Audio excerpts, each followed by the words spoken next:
जी बिस्मिल्लाहिर्रहमानिर्रहीम। अस्सलाम वालेकुम। आज हमारा है टैक्स का लेक्चर नंबर 90। हमने हेड्स ऑफ इनकम स्टार्ट किए थे, जो हमारा रिटर्न का सेकंड पार्ट था, कंप्यूटेशन ऑफ टैक्सेबल इनकम। हमने पढ़ा था कि there are 5 heads of income. एक हेड ऑफ इनकम है इनकम फ्रॉम सैलरी। अगर हमने टैक्सेबल इनकम फाइंड करनी है तो हमें 5 हेड्स पहले समझने होंगे। इनकम फ्रॉम सैलरी हमने बड़े डिटेल से पढ़ा कि इनकम फ्रॉम सैलरी क्या होती है, ठीक है। उसके बाद हमारा सेकंड हेड ऑफ इनकम है इनकम फ्रॉम प्रॉपर्टी। इसी तरह हमारा थर्ड हेड ऑफ इनकम है इनकम फ्रॉम बिजनेस। हमारा फोर्थ हेड ऑफ इनकम है इनकम फ्रॉम कैपिटल गेन्स, ठीक है। और हमारा फिफ्थ हेड ऑफ इनकम है इनकम फ्रॉम अदर सोर्सेस, ठीक है। तो हमने इनकम फ्रॉम सैलरी हमने डिस्कस कर लिया कि इनकम फ्रॉम सैलरी क्या होती है। इनकम फ्रॉम सैलरी हमने बड़े डिटेल से डिस्कस किया। आज हम इंशाल्लाह स्टार्ट करेंगे इनकम फ्रॉम प्रॉपर्टी। अब हम पढ़ेंगे कि इनकम फ्रॉम प्रॉपर्टी क्या होती है और कौन सी income under the head income from property में टैक्सेबल होगी, ठीक है। तो हम प्रॉपर स्टार्ट करते हैं income from property.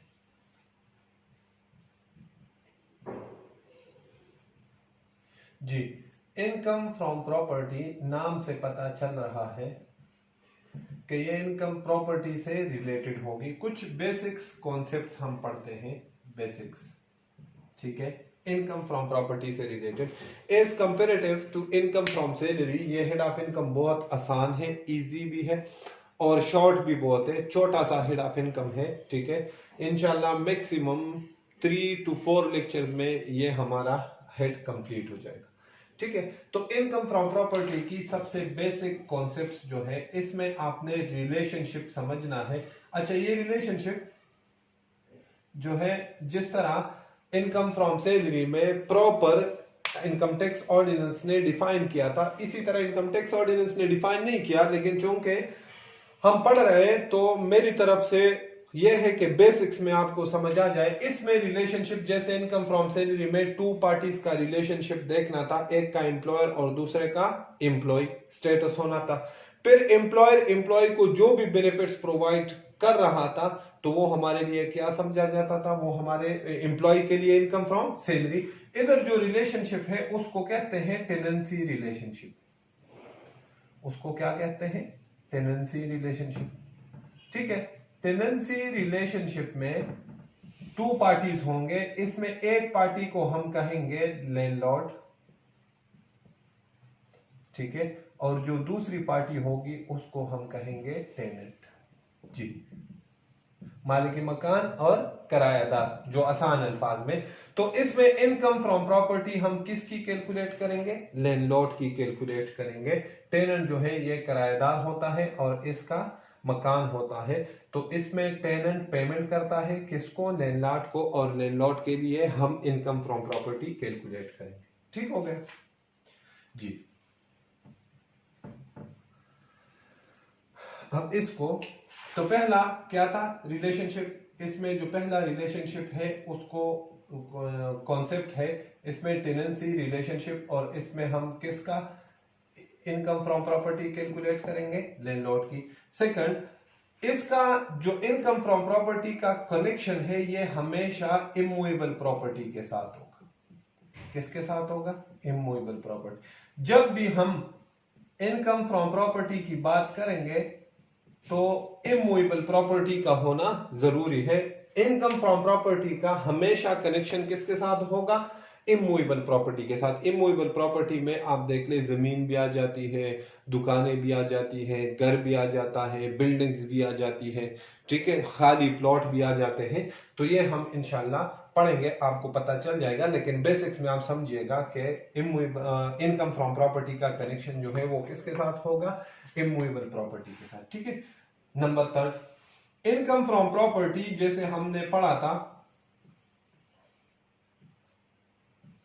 Income from salary, कि वो रिसीट बेसिस पे टैक्सेबल है। इनकम फ्रॉम प्रॉपर्टी टैक्सेबल होगी एक्रूअल बेसिस पे। एक्रूअल बेसिस का मतलब क्या है, थोड़ा समझिएगा।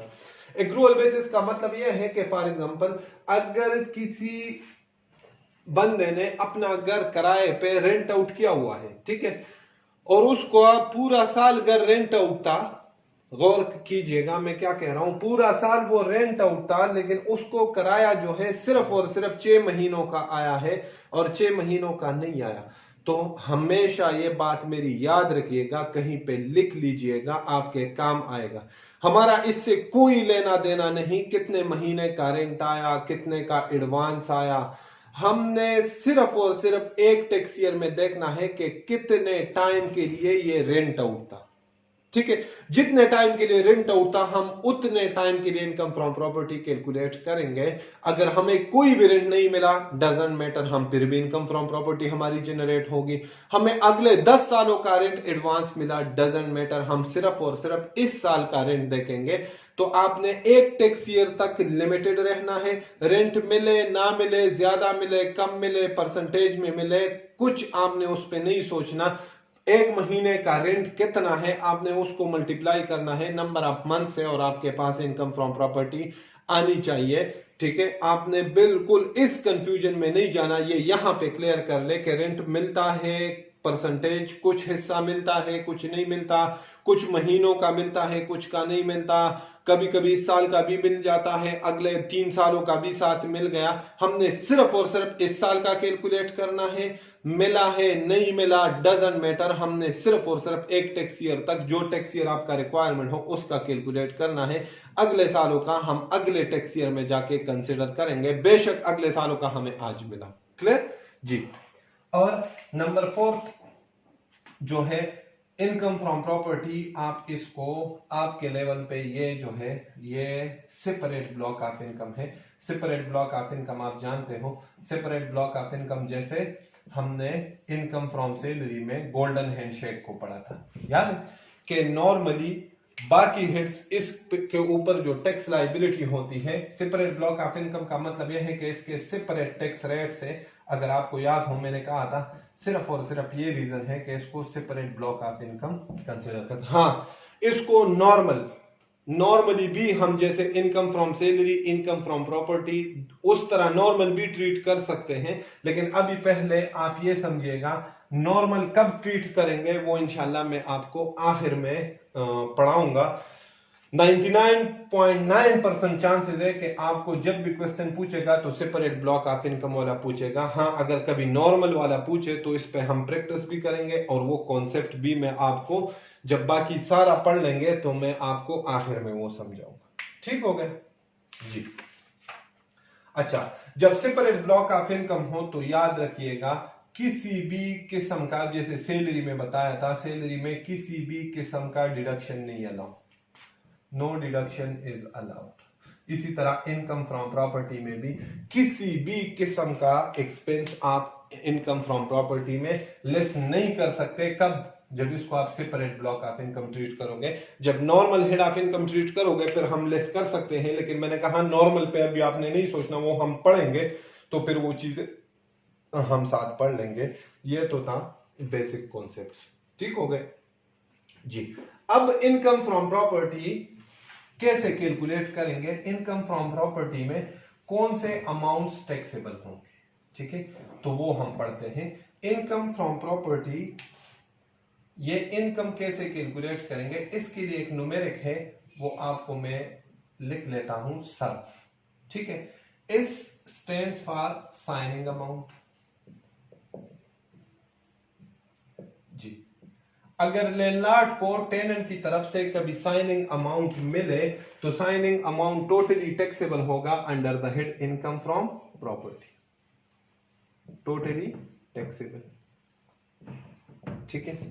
यू फॉर, अच्छा, साइनिंग अमाउंट क्या होता है? साइनिंग अमाउंट कहते हैं, फॉर एग्जांपल मिस्टर ए है जो लैंडलॉर्ड है,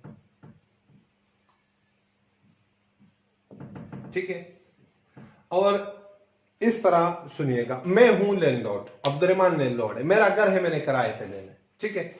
मेरे पास एक बंदा आ जाता है जिसका नाम है अली। मिस्टर अली मेरे पास आया, कहता है अब्दुल रहमान ये घर मुझे रेंट पे दे दो, मैं आपको 5 लाख रुपए एडवांस दे दूंगा, ठीक है, जो सिक्योरिटी होती है, 1 लाख रुपए पर मंथ रेंट दूंगा। मैंने कहा ठीक है, मैं आपको 3 दिन दे मुझे, मैं आपको बता दूंगा, ठीक है। उसी दौरान मेरे पास मिस्टर असद भी आ जाता है, ठीक है। अगले दिन मिस्टर असद मुझे कहता है अब्दुल रहमान मैं आपको 5 लाख रुपए सिक्योरिटी दूंगा, 1 लाख रुपए रेंट दूंगा।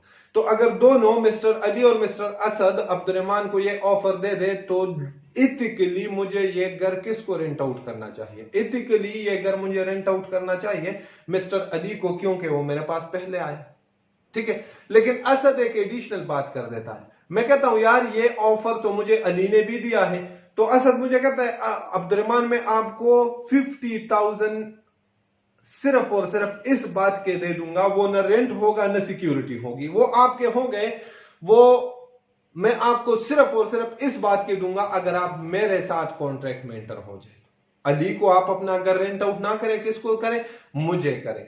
मतलब क्या कि आप टेनेंसी एग्रीमेंट मेरे साथ साइन करें, ठीक है। तो वो साइनिंग अमाउंट, वो 50,000 जो है उसको हम क्या कहते हैं? Signing amount. ये टोटली टैक्सेबल होगा under the head income from property, ठीक हो गया। इसी तरह U stands for unadjustable amount.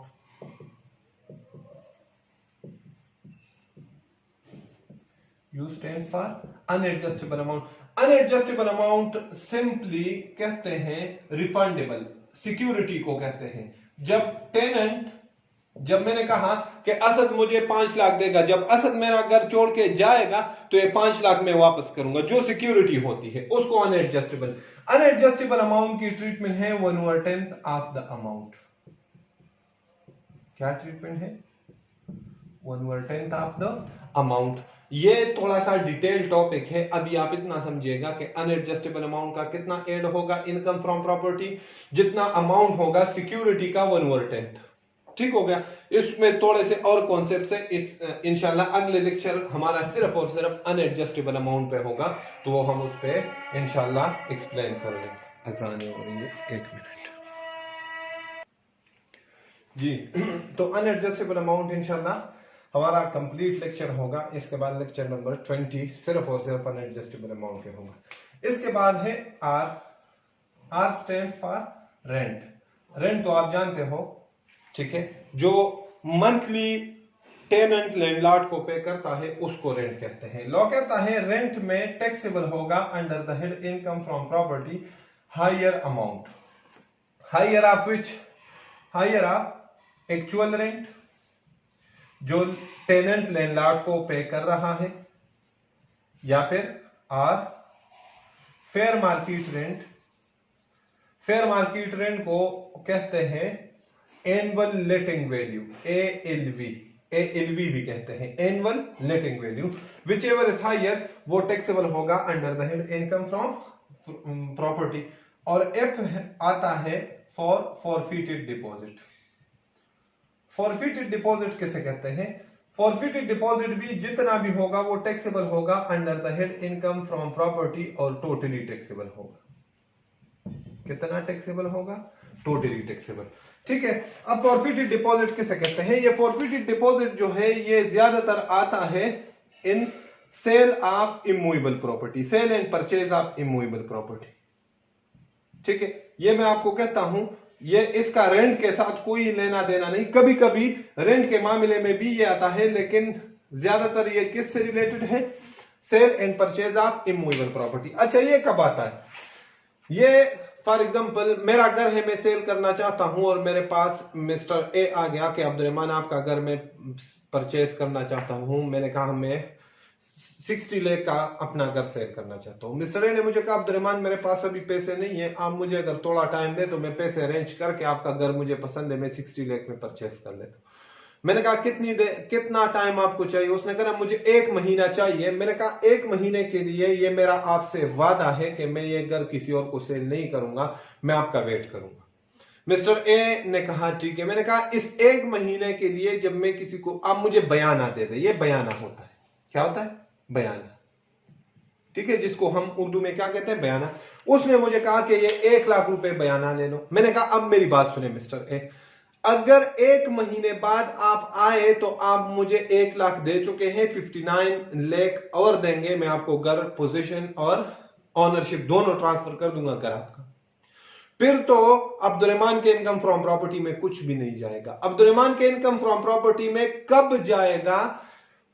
तब जाएगा जब मिस्टर ए 1 महीने बाद ना आए। मिस्टर ए 1 महीने बाद ना आया और मैंने वो 1 लाख रुपए उसको वापस नहीं किए। दो बातें, एक वो ना आए और मैंने वो 1 लाख रुपए उसको वापस नहीं किए। मैंने कहा यार ये तो मेरे लिए कंसिडरेशन हो गया, 1 महीना मैंने घर किसी और को सेल नहीं किया, ये 1 लाख तो अब मैं आपको वापस नहीं करूंगा। आप 59 लाख ले आए तो 1 लाख एडजस्ट हो जाएगा, 60 लाख हो जाएंगे। अगर नहीं लेके आएंगे तो ये 1 लाख आपको, ये मैंने फॉरफीट कर दिया, अपने पास रखा, रुकवाया। अगर मैंने ये रुकवाया तो लॉ कहता है अब्दुर्रहमान ये आपकी इनकम फ्रॉम प्रॉपर्टी है और ये अमाउंट 1 लाख जो है ये टोटली टैक्सेबल होगा under the head income from property. जी नोट्स में देख लीजिएगा, एक और लिखा है ऑब्लिगेशन ऑफ द ओनर। तो ये तो कॉमन सेंस है कि फॉर एग्जांपल ये जिस घर में मैं रह रहा हूं ये किराए का है, मैं 50,000 रेंट दे रहा हूं, ठीक हो गया। अब मेरा ऑनर जो है, मैं आपको प्रैक्टिकल अपना केस बता रहा हूं, ठीक है। मेरा ऑनर जो है वो यूके में रहता है, यूके से उसकी मुझे कॉल आया कि अब्दुर्रहमान आपके साथ वाला घर जो है मेरा दूसरा घर, उसका बिजली का बिल आया है 10,000 रुपए, ये जमा कर दो। मैंने जमा कर दिया। अब आप खुद कॉमन सेंस यूज करें कि अब्दुर्रहमान अपने ऑनर को अगला रेंट कितना देगा। 50,000 था, 10,000 में उसका बिजली का बिल पे कर चुका हूं तो मैं 40,000 और पे कर दूंगा, तो मेरी तरफ से उसको कितना रेंट मिला? 50,000। तो ये 10,000 मेरे ऑनर के लिए क्या कंसिडर होगी? Income from property. अगर मेरे लैंडलॉर्ड ने कोई ऑब्लिगेशन पूरी करनी हो और उसकी जगह वो ऑब्लिगेशन टेनेंट पूरा करे in the form of money payment, तो वो लैंडलॉर्ड के लिए क्या कंसिडर होती है? Income from property. जी ये तो हो गया। अगला आपका आ रहा है इनकम फ्रॉम प्रॉपर्टी में सेल्फ हायरिंग से भी इनकम फ्रॉम प्रॉपर्टी आ सकती है, वो हम इंशाल्लाह डिस्कस करेंगे। लेकिन पहले ये जो एग्जांपल नंबर 1 है ये आप देख लीजिएगा। एग्जांपल नंबर 1 में क्या है? एग्जांपल नंबर 1 में है ऑन 1 जुलाई 2018। अच्छा, रिक्वायरमेंट पहले पढ़े। रिक्वायरमेंट में क्या है? Calculate property income for the tax year 2019। Tax year हमारा क्या है? 2019। मैंने कहा था आपको ये अपनी आदत बना लें कि क्वेश्चन सॉल्व करते हुए जो टैक्स ईयर आपसे रिक्वायर्ड हो वो टाइम पीरियड ड्रॉ कर लिया करें, आपको कंफ्यूजन नहीं होगी। वो जितना टाइम पीरियड बनता है आपके टैक्स ईयर का, तो टैक्स ईयर 2019 का मेरा टाइम पीरियड बनेगा 1 जुलाई 18 टू 30 जून 19। ठीक हो गया? ये क्या है? Tax year 2019। ठीक हो गया जी। ऑन 1 जुलाई 2018 हमारे टैक्स ईयर के पहले दिन Mister Ghulam rented out his house to Mister Badshah at a monthly rent of ₹1 lakh per month. Rent कितना है? 1 lakh. whichever is higher, actual rent or fair market rent, तो ये actual rent है। गुलाम also received ₹1 million in unadjustable amount security deposit 1/10, ठीक है, from बादशाह। Mister बादशाह vacated the property on 30th May 2019। Mister बादशाह ने वो प्रॉपर्टी वोकेट की कब? 30th May 2019। On 1st June, Mr. Ghulam told his friend Mr. Wazir that he wants to sell his property at ₹10 million. Mr. Wazir was in need of house and requested Mr. Ghulam to sell the house to him, but he was unable. अच्छा, इस question में एक और concept भी आ रहा है जो हमारा रिलेटेड है कल वाले लेक्चर के साथ, जिसमें हम पढ़ेंगे अनएडजस्टेबल अमाउंट। ठीक है, तो अभी तक आज के लिए इतना ही काफी था। इंशाल्लाह कल वाले लेक्चर में हम अनएडजस्टेबल अमाउंट पढ़ेंगे और हम उसके साथ साथ पढ़ेंगे सेल्फ हायरिंग। ठीक है, इंशाल्लाह हमारे 4 लेक्चर्स में ये कंप्लीट हो जाएगा। नोट्स आपके पास है, अभी सिर्फ ये बेसिक्स पढ़ें, ठीक है, कॉन्सेप्ट समझ लें। अभी कोई एग्जांपल कोई चीज नहीं करनी। कल इंशाल्लाह हम अगले लेक्चर में, लेक्चर नंबर 20 में इंशाल्लाह फिर हम आगे पढ़ेंगे। ओके जी, अल्लाह हाफिज।